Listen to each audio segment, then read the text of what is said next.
La situation est toujours tendue à Fria. Des émeutes ont éclaté dans la journée du mercredi et plusieurs personnes ont été victimes d'agressions et de pillages. Malgré ces violences, les femmes se disent toujours déterminées à obtenir le départ de la préfète Nialem Condé. Ouminatou Sidibé signe ce reportage.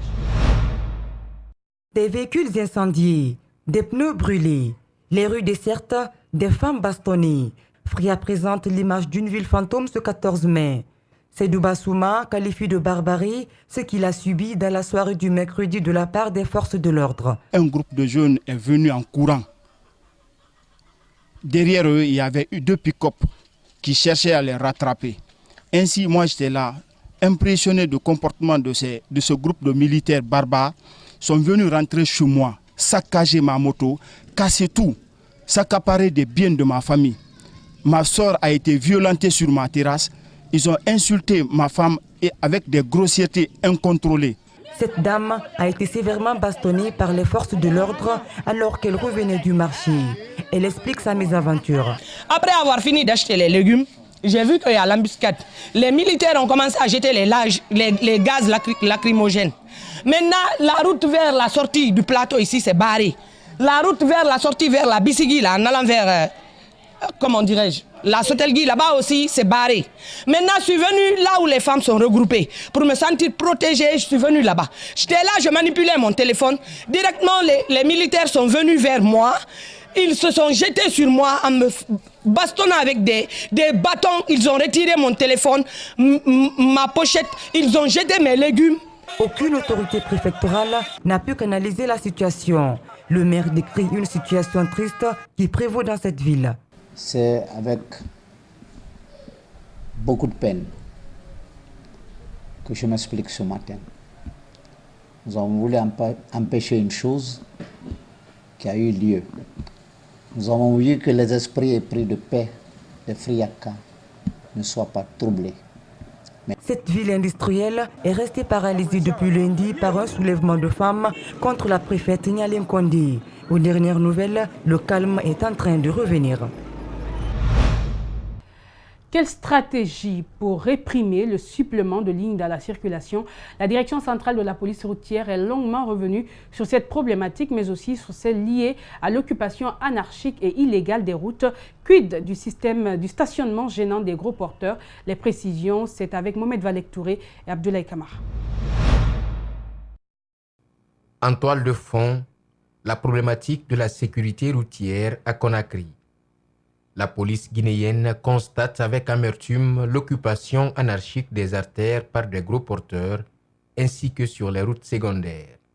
Une problématique transversale qui interpelle la direction centrale de la police routière. La direction générale de la police nationale n'occulte pas aussi le mauvais comportement et l'inexpérience de certains agents de la sécurité routière.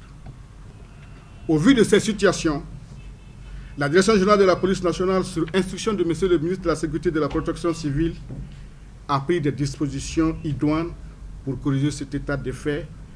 Les artères principales n'échappent pas à cette réalité. L'incivisme des usagers, la mauvaise circulation en sens inverse et les interminables embouteillages qui battent leur plein. Dans son diagnostic, la police entend prendre des mesures draconiennes pour répondre à cet état de fait. Vous savez, même si il y a une mise en place, c'est-à-dire la sortie de le déplacement du premier responsable du pays, quand nous balisons la route, ces motocyclistes et se permettent de se faufiler et rouler en sens inverse. Donc nous sommes en train de lutter contre cet état de fait. Ensuite, le port de casque qui est rendu obligatoire, que nous n'avons pas pu encore maîtriser par rapport aux conducteurs de mototaxi. La sensibilisation des usagers est donc nécessaire pour comprendre l'enjeu de la circulation. En ce mois de pénitence, les interminables embouteillages ne finissent pas sur le long de nos routes. Et pour cela, les mesures sont aussi envisagées, nous rassure le directeur de la police routière. On a parlé hier, des vendeuses de fruits ont pris d'assaut les bordures de route du rond-point de Matoto à la tannerie. Elles invoquent le manque de place dans le marché pour justifier leur présence sur les trottoirs. Est-ce la vérité ou un simple argument? Ce jeudi, Malik Senghana Kamara et Hassine Kamara ont fait un tour dans ce marché pour faire le constat. Apparemment, il n'y a plus d'espace libre pour accueillir d'autres vendeuses de fruits et légumes. Reportage. À l'entrée du marché de Matoto Park, ce sont des tas d'ordures qui accueillent le visiteur. Juste à côté, des femmes assises dans cet environnement insalubre. L'intérieur du marché est bourré de marchandes et de clients. Difficile d'ailleurs de se frayer du chemin. Chacun est obligé de s'incliner pour accéder à sa cliente pour faire son achat. Les administrateurs de ce marché confirment le manque de place au sein de l'établissement, comme l'annonçaient les vendeuses qui ont pris d'assaut les abords de l'autoroute. L'intérieur du marché est plein. Moi, je suis arrivé à Conakry. Ici, j'ai trouvé cet établissement il y a de cela 20 ans. De cette date à nos jours, il n'a connu aucune extension alors que le nombre de vendeuses augmente tous les jours. Nous avons ici plus de 400 boutiques, plus de 500 tables. Les étalagistes qu'on a pu recenser sont plus de 1300.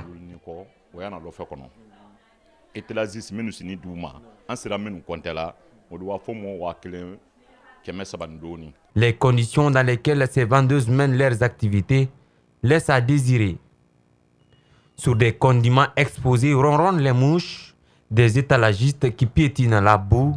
Aucune règle d'hygiène n'est respectée, dénonce cette vendeuse. Elle sollicite la construction d'un meilleur cadre pour pouvoir vendre au profit de toutes les femmes. Comment les femmes peuvent avoir de la place? Qu'on nous aide à avoir de la bonne place. On souffre. En venant au marché, on marche dans la boue. On s'installe dans la boue. On rentre à la maison avec tous les habits sales. À cause de la pléthore au marché, certaines vendeuses de fruits se sont trouvées de la place aux abords de la route malgré les risques d'accident.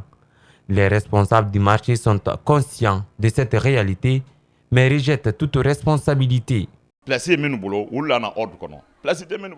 celles qui ont de la place qui sont sous notre ordre. Nous ne sommes pas responsables de celles qui sont assises aux abords de la route. C'est le marché qu'on commande, pas la route. À en croire nos informations, ces vendeuses de fruits pourraient être bientôt déguerpies par la mairie de Matoto. D'ailleurs, elles ont été déjà sommées de quitter les lieux. Le phénomène de découpage de tronçons prend de l'ampleur à Conakry, surtout en ce mois de Ramadan. Ils sont nombreux, les chauffeurs qui se livrent à cette pratique. Officiellement, c'est pour éviter les embouteillages, mais à y voir de très près, le constat est clair, la cupidité. Les passagers, quant à eux, déplorent cette situation. Ils demandent aux chauffeurs d'être indulgents dans la circulation pour faciliter le déplacement des citoyens. Ce jeudi, notre rédaction s'est intéressée à ce sujet. Le reportage est signé Bintou Traoré, Ibrahima Souri Kamar. Nous sommes au rond-point de l'aéroport international de Conakry-Bessia. Ici, nombreux sont des citoyens qui attendent un taxi. Difficile d'en trouver.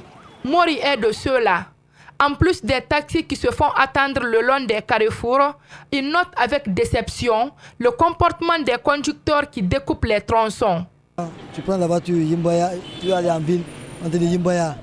Tu t'embarques à Yimbaya, aéroport. Aéroport, vous débarquez. Ils prennent encore l'aéroport Madina. Madina encore, ils débarquent les gens là-bas et continuent encore en ville. Donc ça nous fatigue énormément. Des fois, on est obligé de prendre un moto-taxi. De l'aéroport en ville, 20 000 francs. Là où on doit payer 3 500 ou 4 000 francs, on paye 20 000 francs là-bas. Ça nous fatigue. Dans des conditions normales, le tronçon aéroport qui peut coûter 1 500 francs, mais actuellement, les chauffeurs font payer 2 000 francs à chaque passager. Ce conducteur a bien voulu donner les raisons. Quand on prend ici 5 personnes jusqu'au centre métal, 2000, c'est 10 000.